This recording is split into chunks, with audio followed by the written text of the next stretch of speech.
Hello my lovely viewers, आप लोग कैसे हैं।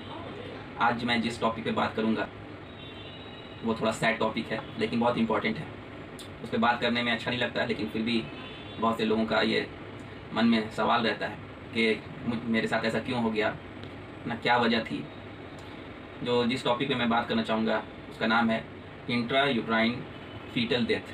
जब पेट में बच्चा डेथ कर जाता है, ख़त्म हो जाता है, तो इस टॉपिक पे मैं आज बात करूँगा कि क्या वजह हुई होगी कि बच्चा माँ के गर्भाशय में डेथ कर गया।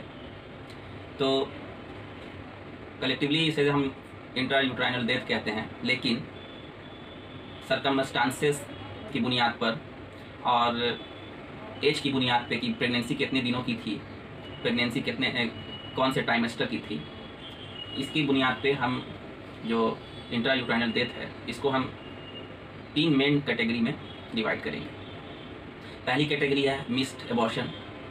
मिस्ड एबॉर्शन उसको कहते हैं जब आपकी प्रेगनेंसी 5 महीने से कम की रहती है या आपके बच्चे का वज़न 500 ग्राम से कम रहता है। अगर बच्चा किसी वजह से डेथ कर गया, माँ के पेट में ख़त्म हो गया, तो उस केस को हम इंट्रा यूट्राइन डेथ नहीं कहेंगे। उस केस, इस तरह के केस को हम मिस्ड एबॉर्शन कहेंगे, मिस कैरेज कहेंगे, या ये कहेंगे स्पॉन्टेनियस एबॉर्शन कहेंगे।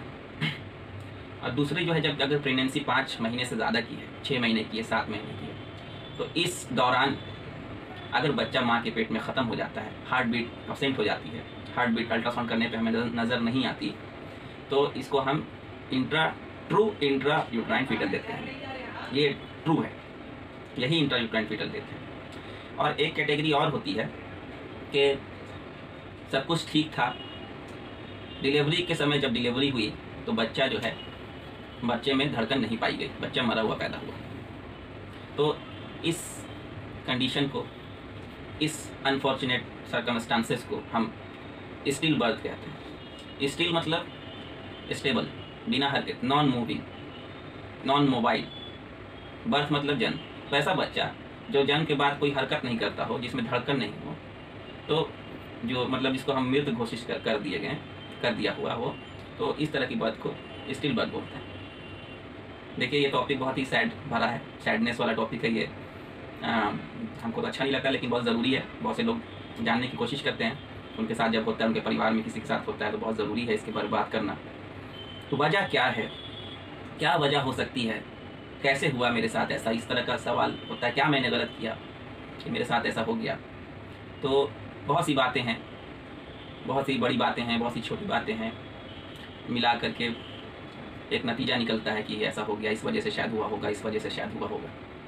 तो अगर मेडिकली बात करें हम, on the basis of medical reasons, तो या तो माँ में कोई प्रॉब्लम होगी तो बच्चा डेथ कर गया, या बच्चे में कोई प्रॉब्लम होगी, या माँ की बच्चेदानी में कोई प्रॉब्लम होगी, या बच्चे को जो न्यूट्रिशन मिल रहा था माँ से थ्रू प्लेसेंटा में कोई प्रॉब्लम होगी, या माँ से अगर माँ की बात करें तो माँ कोई तरह के रोग में मुब्तला होगी, किसी तरह का रोग होगा माँ को, है ना। बीपी की मरीज़ होगी, या शुगर की होगी, या ट्यूबरक्लोसिस होगा उसको, या कोई तरह का दिमागी प्रॉब्लम, मेंटल प्रॉब्लम होगा, या उसको मोटापा होगा, या उसके शरीर में खून की कमी होगी, या उसको थायराइड होगा। तो इसे छोटी बड़ी सारी बहुत सी बातें आ जाती हैं कि माँ, तो ये एक वजह बन जाती है कि बच्चा डेथ कर गया।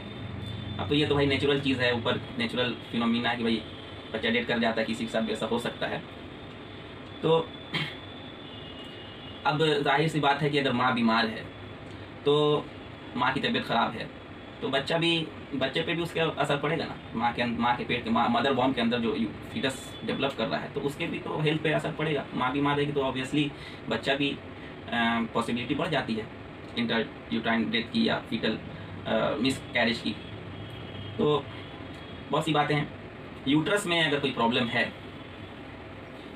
मान लिया यूट्रस में कोई प्रॉब्लम है, यूट्रस में मान लिया फाइब्राइड है, या एडिनोमायोसिस है, या कोई एडनेक्सनल मास है, कोई पेडिकुलेटेड मास है ना, हार्डनिंग ऑफ मायोमेट्रियम हो गया हो, तो बहुत सी बच्चेदानी से भी रिलेटेड वजह हो सकती हैं बच्चा ख़राब होने का, बच्चा ख़त्म होने का। क्योंकि जब बच्चेदानी ख़राब होगी तो जो हेल्दी इन्वायरमेंट जो मिलना चाहिए था बच्चे को वो हेल्दी इन्वायरमेंट मिल नहीं रहा है, जिसका कुप्रभाव एडवर्स इफेक्ट क्या पड़ता है, साइड इफेक्ट बच्चे के ऊपर पड़ता है, जिसकी वजह से बच्चा की धड़कन गायब होने की पॉसिबिलिटी बढ़ जाती है। तीसरा एक जो खास वजह, जो सबसे ज़्यादातर माना जाता है खास वजह, वो है प्लेसेंटल इनसफिशियंसी की। आपको पता है कि बच्चे को जो खून जाता है माँ के पेट में जब वो रहता है बच्चेदानी के अंदर, तो एमनियोटिक फ्लूइड पानी में डूबा रहता है और उसकी नाभि जो है माँ की बच्चेदानी से जुड़ी हुई रहती है, और उस बच्चेदानी पे प्लेसेंटा होता है, जिसको हम आम भाषा में खीड़ी बोलते हैं। और उस प्लेसेंटा से क्या होता है कि न्यूट्रिशन बच्चे को जाता है, जो भी माँ खाती है तो वो प्लेसेंटा के थ्रू, एम्बिलिकल कॉर्ड के थ्रू वो बच्चे में जाता है वो न्यूट्रिशन, और जो वेस्ट प्रोडक्ट होता है बच्चे का वो रिटर्न बैक उसी रास्ते से प्लेसेंटा से होता हुआ वो स्प्लिट आउट बाहर निकल जाता है, जो वेस्ट प्रोडक्ट होता है। मतलब जो प्लेसेंटल आर्टरी हैं वो न्यूट्रिशन लेकर जा रही हैं, पोषण लेकर जा रही हैं बच्चे के पास, और जो वेस्ट प्रोडक्ट है बच्चा तो जिंदा है, बच्चे के अंदर सारी चीज़ें बन रही हैं, तो कुछ उसमें वेस्ट प्रोडक्ट भी बन रहे हैं। पानी के अंदर जो गंदगी है, बच्चे के खून में जो गंदगी है, तो वो कहाँ जाएगा, तो वो प्लेसेंटल वेन से जाता है। हमें पता है कि आर्टरी जो है वो साफ खून को दौड़ाती है, उसके अंदर ऑक्सीजन होता है, उसके अंदर न्यूट्रिशन होता है, और वेन्स में क्या होता है, गंदा खून होता है ना, बिना ऑक्सीजन वाला खून होता है। तो जो गंदा खून होता है बच्चे का वो प्लेसेंटल वेन से निकल जाता है बाहर। तो जब कभी क्या होता है कि प्लेसेंटा पूरी तरह से ग्रो नहीं कर पाता है किसी वजह से, जिसे प्लेसेंटल इनसफिशिएंसी हम कहते हैं।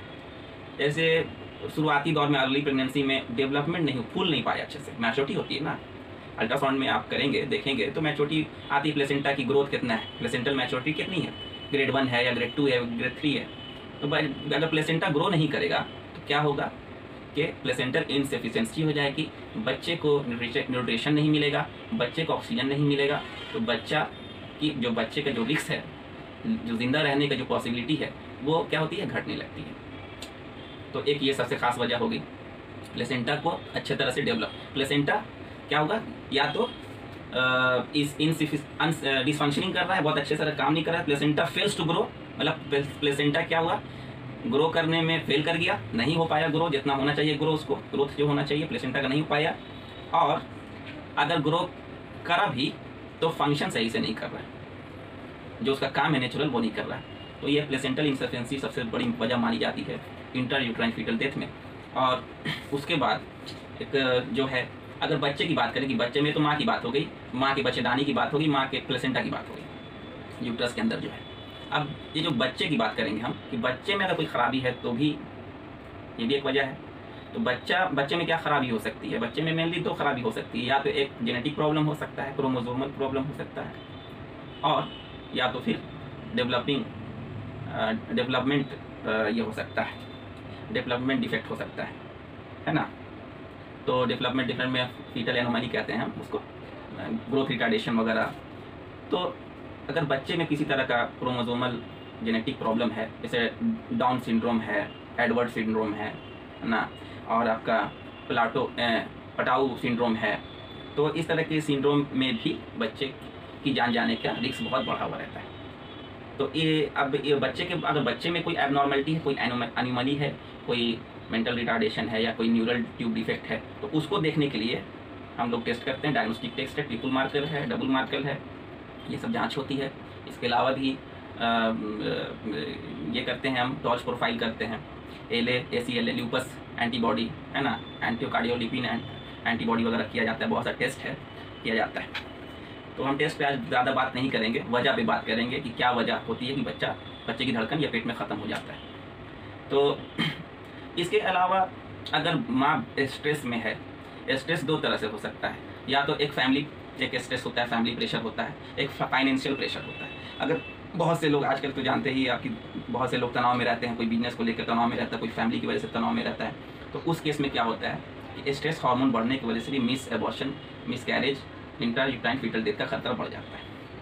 ठीक है, अकेलापन, लोनलीनेस, अकेला भी नहीं रहना चाहिए, अकेले नहीं रहना चाहिए। कोई अगर लेडीज प्रेग्नेंट है तो उसको अकेले नहीं रहना चाहिए, उसको हंसना बोलना चाहिए सबके साथ। उससे क्या होता है कि उससे वो हैप्पी थोड़ा फीलिंग होता है और अच्छा इफेक्ट पड़ता है प्रेगनेंसी में। थायराइड का प्रॉब्लम किसी को रहता है, किसी का थायराइड बढ़ गया हो, किसी का थायराइड घट गया हो, तो भी बच्चा का रिस्क ज़्यादा रहता है, बच्चा का मिस अबॉर्शन या इंट्रायूट्राइन डेथ का खतरा बढ़ा हुआ रहता है। अगर माँ अनेमिक है, खून की कमी है, उसमें भी बच्चे का खतरा बढ़ा हुआ रहता है। तो ये सब छोटी और बड़ी सब सारी बातें मिला करके ये बात बहुत सी ये चीज़ें हैं, इस पर ध्यान देना होगा। और कोई भी प्रेग्नेंट है तो बहुत से लोग कहते हैं कि बहुत सी लेडीज़ आती हैं, कहती हैं कि कल परसों तक तो हमको फील हो रहा था, आज धड़कन गायब हो गया। हम शॉक्ड हो जाती है कि ऐसा मेरे साथ कैसे हो गया, परसों तक तो हम फील कर रहे थे। तो पानी में जब बच्चा अगर डेड कर जाता है ना, पानी में तो डूबा हुआ है ना वो एमनियोटिक फ्लूइड में, तो बच्चा हिलता है। पानी में कोई भी चीज़ तो हिलेगी, तैरने लगती है, तो वो जब टकराता है ना तो वो फील होता है कि बच्चा हिल रहा है। दरअसल में वो धड़कन तो गायब हो चुकी है, बच्चा तो पहले ही 1 हफ्ता 10 दिन 15 दिन पहले डेट कर चुका है। लेकिन बहुत से लोगों को ये ऐसा एक बना रहता है दिमाग में कि नहीं मेरा बच्चा तो चल रहा था, ऐसा कैसे हो गया मेरे साथ। एकदम शॉक्ड हो जाती है, विश्वास ही नहीं करती है कि मेरे साथ ऐसा हो गया। अगर जो किक मारता है बच्चा, वो नेचुरल किक अलग होती है, और एक फीलिंग, दूसरी फीलिंग अलग होती है। जब डेट कर जाता है तो पानी में रहता है तो फीलिंग अलग होती है। तो यही है, बस ज़्यादा नहीं, टॉपिक में है और बोलते वक्त ख़राब भी लग रहा है, लेकिन ज़रूरी बातें हैं। Thank you.